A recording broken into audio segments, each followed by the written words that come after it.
Hi, so today I want to talk about mixing and swatching the Zorn palette. And the Zorn palette is a limited painting palette. It's really one that's been very popular for many years. I'm going to do two different versions of it, one using ivory black and one using Payne's gray.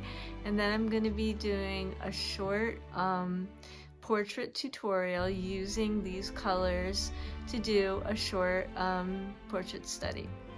So let's hop inside and we're gonna get started right away. If you like this video, please subscribe to my channel because it really helps it grow and I do appreciate it so much.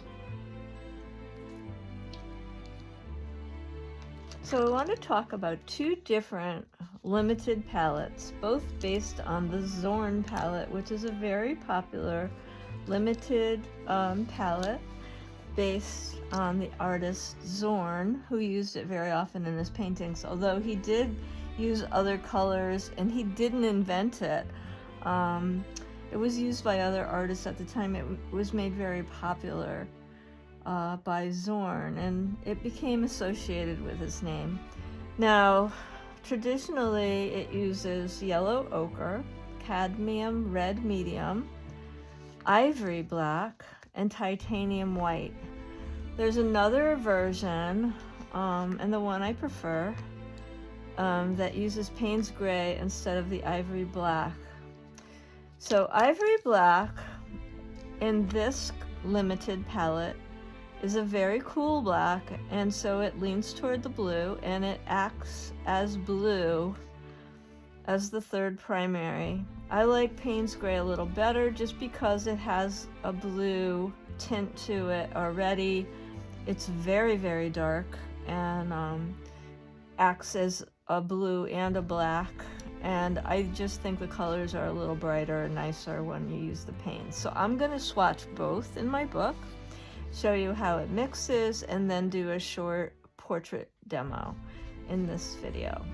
So we're working with the Zorn palette, and the first one that I'm going to mix and swatch is the one with the ivory black. So I have a little piece of palette paper here, so I'm just going to put out the titanium white, which is the most opaque white and the one I use the most often. Yellow ochre, which we usually think of as an earth tone, and then it is a much more subdued yellow. It's very opaque. Cadmium red medium,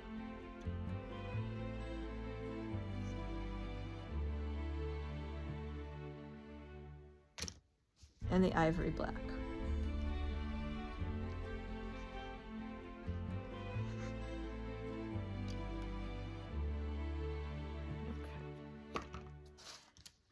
So now whenever we're mixing neutral colors or colors together to create neutrals, we want to create a secondary color first. In this case, I'm going to create orange using cadmium red and a little bit of the yellow ochre. And yes, I should be using a palette knife, but I'm using a brush. So I'm going to create an orange here using the yellow and the red until I get kind of a bright orangey color. Now, in this case, I want to show you.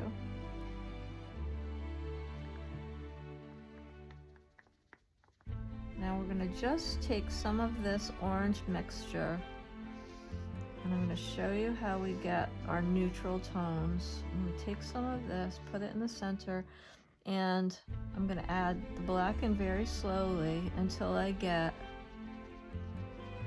a brown color. All right, so I want kind of a deeper brown, and I'm just going to mix that here. Now it's still very red, but I'm starting to get a brown, and I just want to mix that in until I get a true brown. So it will start to look almost like a deep umber color or more of a brown than it does look red. and I can keep going with it until I get a nice dark color. Right. Okay, so here I have a little bit of this color. I'm gonna put it here, and that's my darkest dark with the black, with the ivory black, and I'm gonna put it on my, this is my Zorn with ivory black. Okay, and then I'm going to start mixing down some earth tones by adding white in. So now this would be the next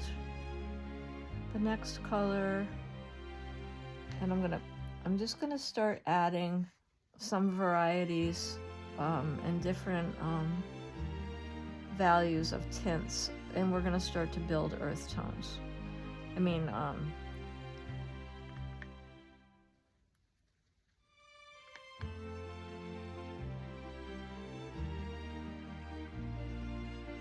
just start with.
Okay, so here's the Zorn palette with ivory black.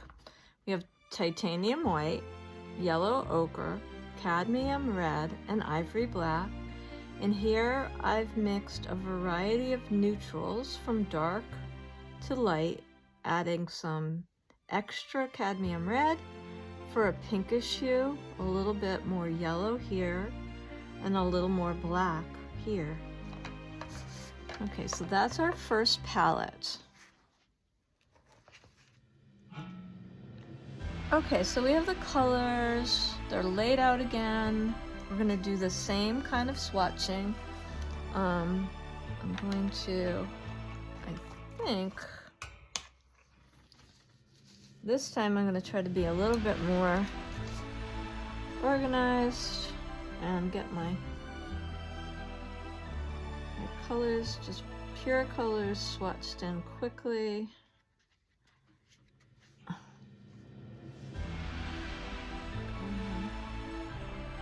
Do my cad red.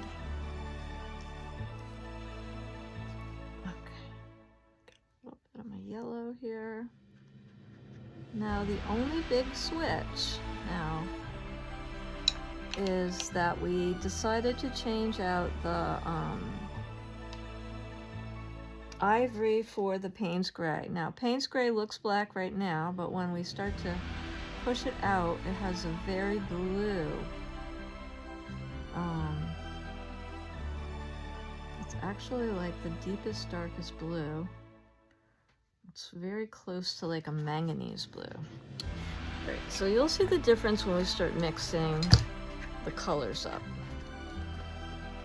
Now, even though ivory black is a very cool blue with a cool black with a bluish overcast, it doesn't quite read the same way, and I do prefer this version. But everyone's different, so you may prefer the one with the ivory black. So here, again, I'm going to be mixing an orange, and that's how I start. And you will learn your colors and which ones are stronger and less strong, and I always mix the stronger color into the color that's not as strong. So now I have an orangey color. It's not going to be a big vibrant orange because yellow ochre is a muted tone.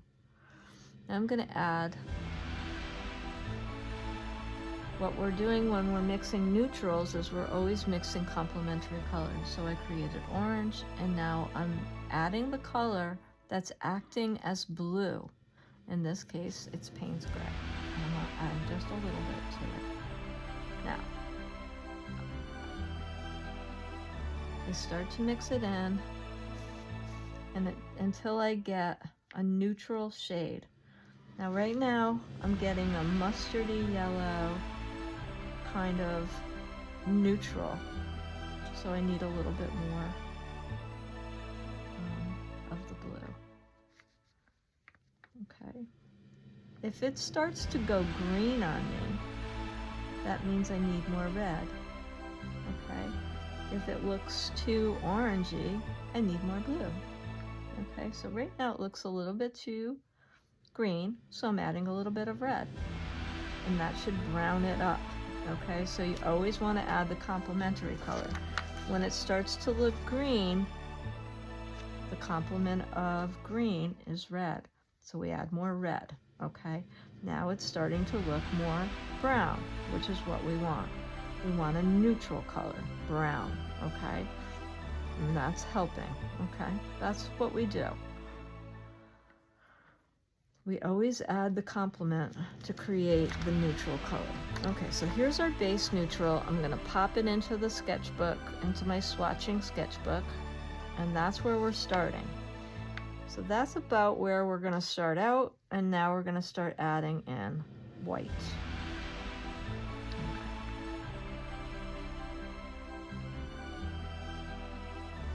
And I'm going to start coming across with a whole different variety of beige colors and swatching colors. So I'm going to add a little bit more white as I go along.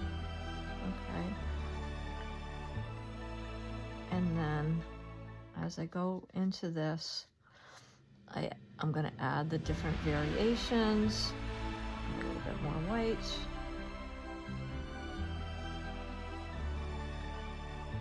And as you do this and you work your way out, you'll get a whole variety of colors that you can add to, you know, your project, darks and lights. Then what I like to do is I like to do some variations on a theme on the side, add some with a little bit more red and bring in some of those other neutrals and see what we come up with. So if you were doing a portrait, say, this could be a something for lips, cheeks, eyelids, different colors like that. Here's one with a little bit more yellow.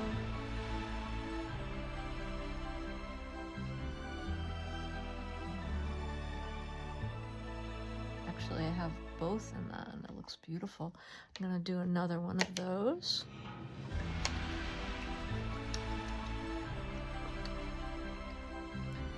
So you can come up with all your colors for your shadow places and where reflected light is. And this is how we mix the colors. Okay. Let's see. Now we're going to add in a little bit more of the blue, maybe in these darker places for some shadow places. And you're going to get a really true dark when you start adding the Payne's Gray in. And I'm going to put that in with the darks. And you can see what that looks like. It's a dark chocolate.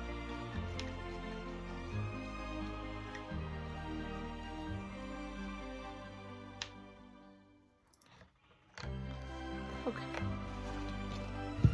And so here are the swatches from the Zorn with Payne's. And here are the swatches with the Zorn with the ivory black.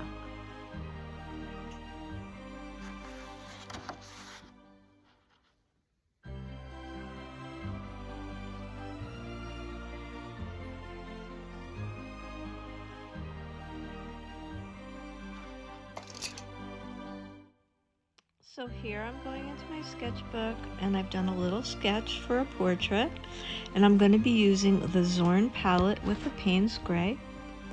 And you can see here on my palette I've mixed every color from a very, very dark neutral brown shade all the way up to a creamy very light shade.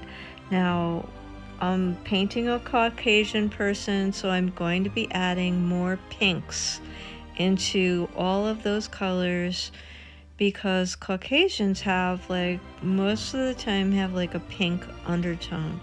Now when we're painting other ethnicities, you know, an Asian person, a Latino person, a black person, sometimes we'll have more of a yellow undertone or more of a pink undertone, or you really have to look and see what that particular person has for their undertones. Sometimes even a slightly blue undertone. But every single person, no matter what their race is, will have some very, very dark values and some very, very light values. So we always start out our color mixing for portraits with that very, very dark value, and then we work our way up. The lightest areas are always the places that the light hits. So foreheads, noses, you know, the center of the throat and stuff. So what I do here in the beginning is I just kind of go through and I go over the entire face like quickly, and I put in things like the cheeks and the places where I know that there's more color, and it can kind of look a little crazy like a clown when I first put my first go around is very thin and has more intense colors. So this is when it looks very it looks a little scary and it can be a little awkward looking, but it's a very thin underpainting. So that's the first go around, is always a little bit weird looking. And this is where a lot of beginner painters kind of get a little scared. But don't be afraid. I mean, you're just going to go back in and you're going to touch things up and even things out. So don't be afraid. The painting continues to evolve, and so those under layers are just a starting point, and they really do work for you in the background, and your painting just continues to evolve as you put in less intense layers over the top. So in the next phase, now that I have this base layer down, it's almost like I'm putting foundation on this person, because I'm mixing a thinner, lighter layer, and I'm starting to go over the face, and I'm evening things out, and I'm in, the places that are really intense, I'm smoothing over and blending in some of those areas. I'm darkening some areas and lightening some areas. So I'm kind of like stepping back a little bit and really looking at it as a whole now. And I'm adjusting things. If it looks too dark, I'm making it a little lighter. If it looks too light, I'm making it a little darker. And so it starts to get evened out, smoothed out, and adjusted at this point. A lot of it is practicing. I've been doing portraits a long time, so don't be afraid to have a reference handy. Like if you're just starting out doing portraits, it's a little scary or intimidating in the beginning, but you can just get yourself some old-fashioned magazines or something to use as a reference, or just grab some images offline, go onto your Instagram and just look for some, fashion model headshots or something like that, or, and use those. There's also groups online that have drawing references. You can use some of those. And just sit down with your sketchbook or your drawing pad, and they're just so much fun to do. And a lot of people have a block when it comes to drawing people, but it's really no different than drawing or painting anything else. And once you get going on them, you'll really enjoy the process. It's just really fun to do. I do have several videos up on my channel that, and I do have a playlist for portrait drawing. If you want to check any of those out, there are resources here available if you're just starting out with portrait drawing. The thing about working with a very limited palette is that it's really hard to mess up the colors. So everything will absolutely go together while you're working with this limited palette. So here I'm creating a hair color using the cadmium red, and I'm mixing the Payne's gray in. And so you'd think, oh, well, what is she doing there? Well, even though Payne's gray has that bluish cast to it, here it's working like a black, and it's giving me a more of an auburn look using the Payne's. Rather than making it look purple, which you would think if we were using Payne's as a blue, it doesn't look purple at all. It gives it more of a neutral red. So it's kind of neutralizing the red more like a black would, creating more of a shade rather than a purple.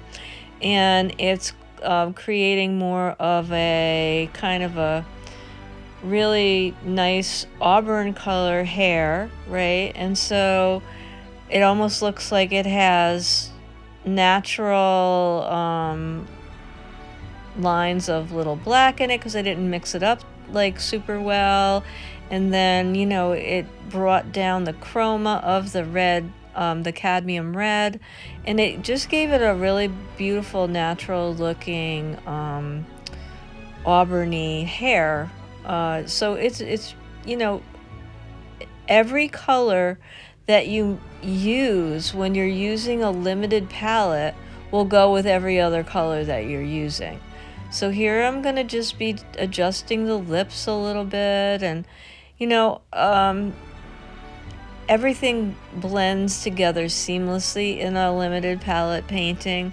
And if you make any kind of mistakes, you could just fix them really easily. Nothing's gonna clash. It's just kind of one of those things, everything works, and that's why people use them. Whenever I paint in a limited palette, you know, I don't always use a limited palette, but I use palettes that are, even if I open it up a little bit, I never use like the entire rainbow or switch colors or add a bunch of colors into my painting. I usually select a few. It's usually like 3 primaries. Sometimes I'll add a couple of extra colors, black and white.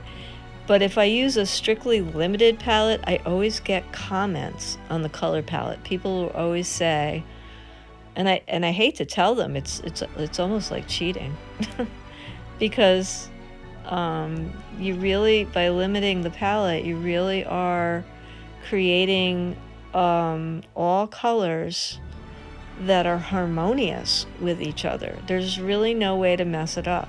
It just always comes out beautiful. Everything blends seamlessly. It looks amazing all the time, and people will look at it and it'll just be like a harmonious look, and they'll always comment on your color palette if you just use these, 3 primaries, black, white, and that's, any 3 primaries, black, white is a limited color palette, and it's just very soothing and pleasing to the eye, and people absolutely always comment on it.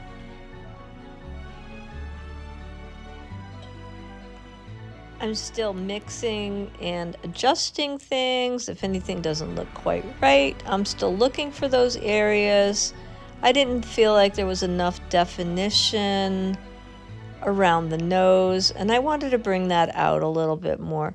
I start to get a little, maybe a little bit more fussy at the end, and then I'm just trying to really look at it at this point and see what needs to be adjusted.